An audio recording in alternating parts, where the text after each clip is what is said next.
Hey guys, Harsh here and welcome back to Technolobe. So it's been almost a week since I've been using the Mi A2 and it is an incredible phone in terms of the cameras. You guys might be knowing what I'm talking about if you follow me on Instagram because I've been posting a lot of photos over there which are shot on the Mi A2.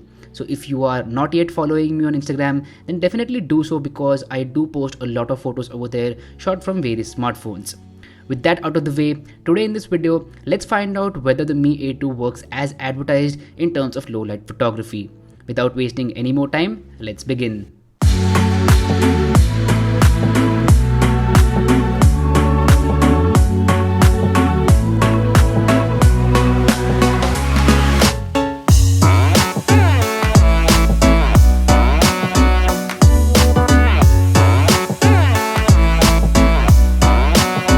Now before we get to the actual photos, let's talk about the rear dual camera setup. So the primary sensor is a 12 megapixel sensor with an aperture of f1.8 and a pixel size of 1.25 microns. The secondary one is a 20 megapixel sensor with again an aperture of f1.8 but a pixel size of 1 microns. Now where the secondary sensor comes in really handy is in terms of low lighting conditions because it uses a technology called pixel binning where it basically combines 4 pixels into one, giving you a lot of detail and a lot of light as well. So when you capture photos in terms of low light conditions using this phone, they are awesome in terms of the detail level. Even when you zoom in, you get a lot of detail, which is pretty good because when you edit these photos in post-production, you can manipulate a lot of things because of the high detail level. Hence, as far as detail level goes, this camera gets a huge thumbs up from my side. Now moving on, let's talk about the colors, and I'm glad to say that the colors are very natural and not oversaturated because of the image processing algorithm. So the image processing algorithm present on this device is awesome. Xiaomi has done a very good job as far as the algorithm goes. It is not too aggressive this time, like it does not tend to oversaturate the image. It is very natural, it is very true to life, and I love me some natural colors, hence again a very big thumbs up for that. One more good thing with the camera is the HDR mode. So the HDR mode does come in really handy when you are clicking photos in terms of low lighting conditions or artificial lighting conditions, and you get some pretty good results. Like I can easily say that this is one of the best cameras out there in its particular price segment for low light photography. Now talking about the portrait mode in terms of low lighting conditions, I would say that the portrait mode is okay-ish. It's not the best out there in terms of low light, but still, for the price of 17,000, it does a pretty decent job.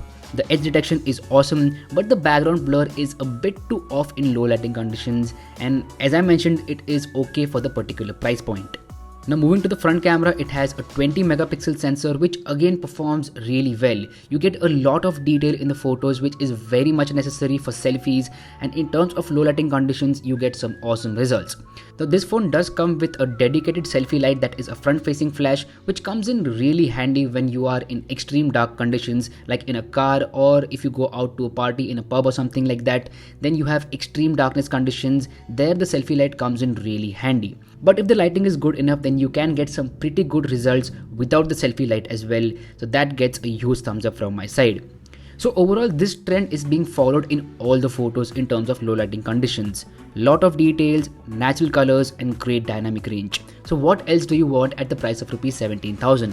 Now, I'm not saying that it is the best camera out there in terms of low lighting conditions. It does not beat the OnePlus 6, nor does it beat the iPhone 10 or the Samsung Galaxy S9 and S9 Plus or something like that.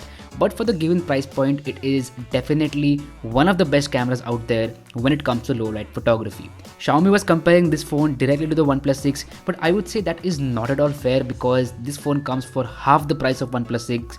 So you cannot expect it to perform better than OnePlus 6. It is comparable to the OnePlus 6, but it is definitely not better than the OnePlus 6.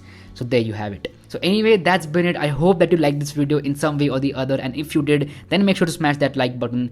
Also, if you haven't yet, hit that subscribe button down there. You can follow me on all my social media platforms. All the links, as always, are available in the description box below. My name is Harsh Punjabi, and I'll see you guys in the next one.